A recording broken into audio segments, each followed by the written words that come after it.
Shalom, selamat pagi, Bapak Ibu, Saudara-saudara yang dikasihi dan diberkati oleh Tuhan. Sukacita bahwa kembali kita diperjumpakan dalam menikmati kebersamaan di hadirat Tuhan. Pertolongan kita adalah dalam nama Tuhan, Pencipta langit dan bumi.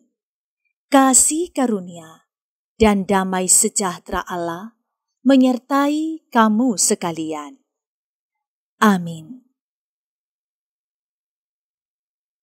Kita akan membaca bahagian firman Tuhan menurut Renungan Harian Toraya, edisi Sabtu 26 Februari 2022, yang terambil dari Kisah Para Rasul 10, ayat 17 sampai 33.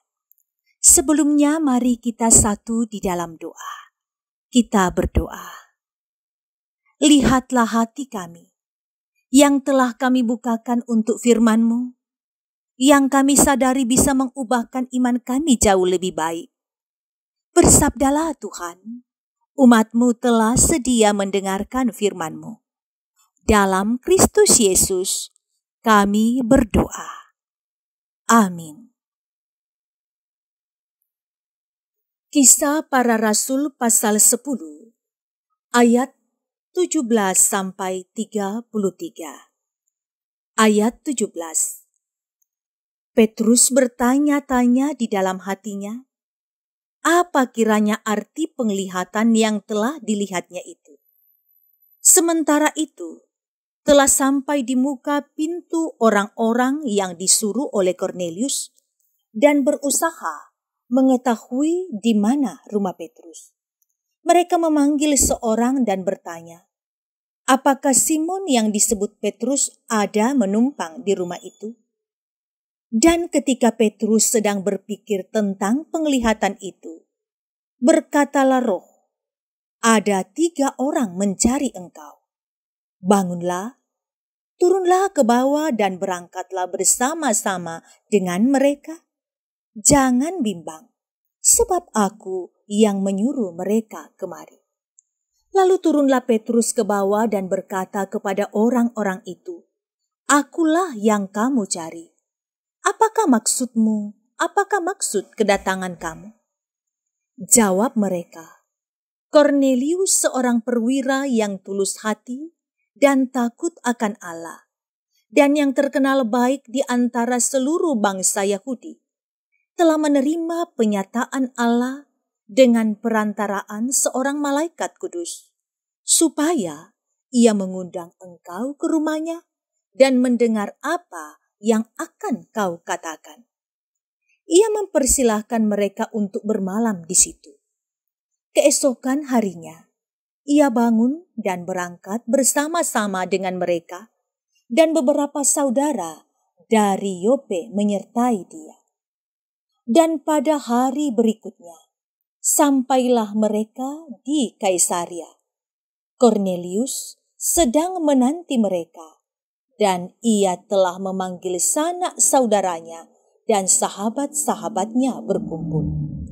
Ketika Petrus masuk, datanglah Kornelius menyambutnya, dan sambil tersungkur di depan kakinya, ia menyembah Petrus. Tetapi Petrus menegakkan dia, katanya, bangunlah, aku hanya manusia saja. Dan sambil bercakap-cakap dengan dia, ia masuk mendapati banyak orang yang sedang berkumpul. Ia berkata kepada mereka, kamu tahu betapa kerasnya larangan bagi orang Yahudi untuk bergaul dengan orang-orang bukan Yahudi atau masuk ke rumah mereka. Tetapi Allah telah menunjukkan kepadaku bahwa aku tidak boleh menyebut orang najis atau tidak najis. Itulah sebabnya aku tidak keberatan ketika aku dipanggil, lalu datang kemari. Sekarang aku ingin tahu, apa sebabnya kamu memanggil aku? Jawab Kornelius, 4 hari yang lalu, kira-kira pada waktu yang sama seperti sekarang, yaitu jam 3 petang. Aku sedang berdoa di rumah. Tiba-tiba ada seorang berdiri di depanku, pakaiannya berkilau-kilau. Dan ia berkata, "Kornelius, doamu telah didengar Allah, dan sedekahmu telah diingatkan di hadapannya. Suruhlah orang ke Yope untuk menjemput Simon yang disebut Petrus. Ia sedang menumpang di rumah Simon, seorang penyamak kulit yang tinggal di tepi laut.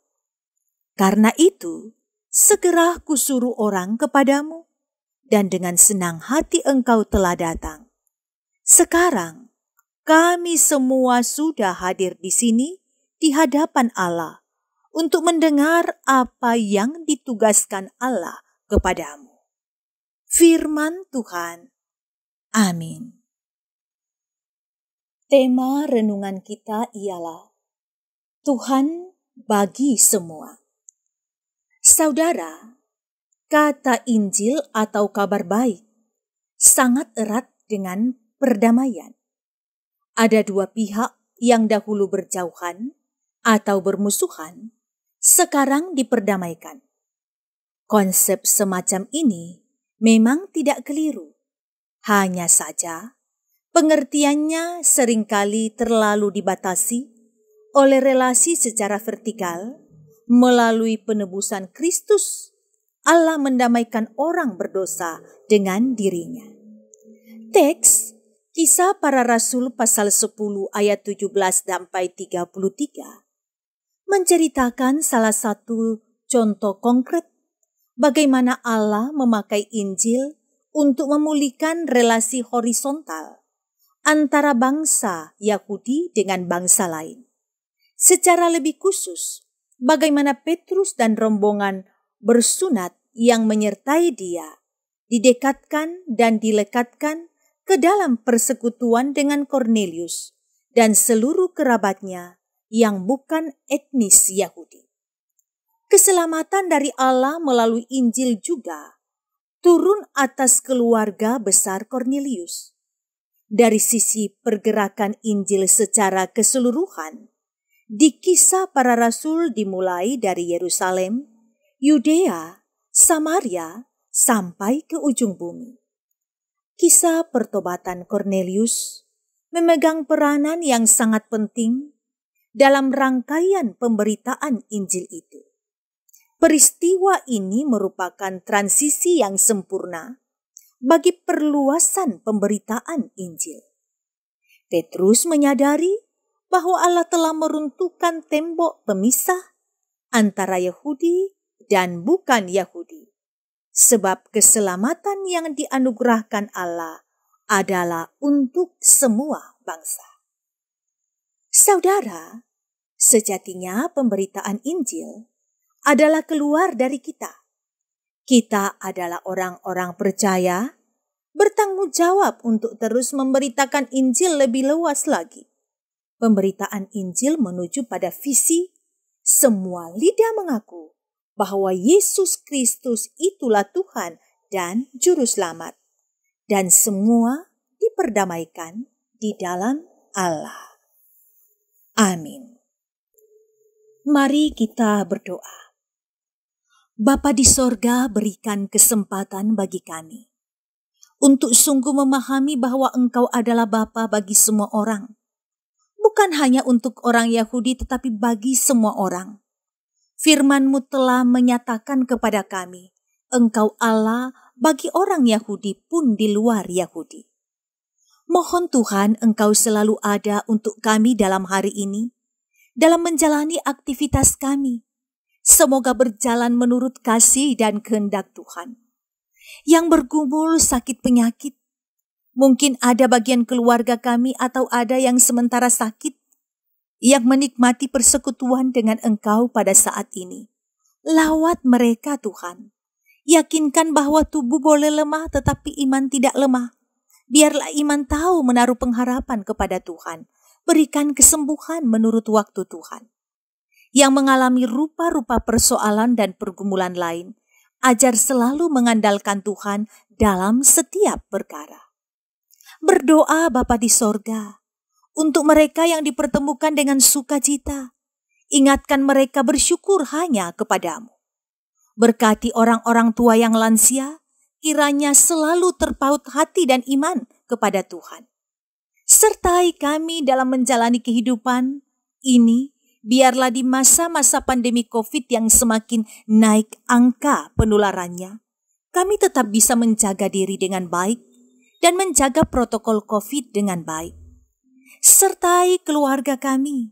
Semoga selalu ada mezbah Tuhan penyembahan di dalam rumah kami. Semoga selalu ada damai dan sejahtera di tengah-tengah keluarga kami. Bapa di sorga, kami berdoa, Engkau melindungi kami dalam harapan-harapan masing-masing, dalam rencana masing-masing, jadilah menurut kehendak Tuhan. Ini doa kami Tuhan, selalu kami bawa dalam nama Yesus, Tuhan dan Juru Selamat kami yang hidup. Amin. Demikian ibadah kita pada hari ini. Terima kasih kesempatan kita bersekutu dalam nama Tuhan, dan terimalah berkat-Nya. Tuhan memberkati engkau dan melindungi engkau. Tuhan menyinari engkau dengan wajah-Nya dan memberi engkau kasih karunia. Tuhan menghadapkan wajah-Nya kepadamu dan memberi engkau damai sejahtera. Amin. Demikian ibadah kita hari ini. Terima kasih kebersamaan menyatukan hati dan jiwa kita. Tuhan senantiasa menyertai. Salam sehat untuk semua.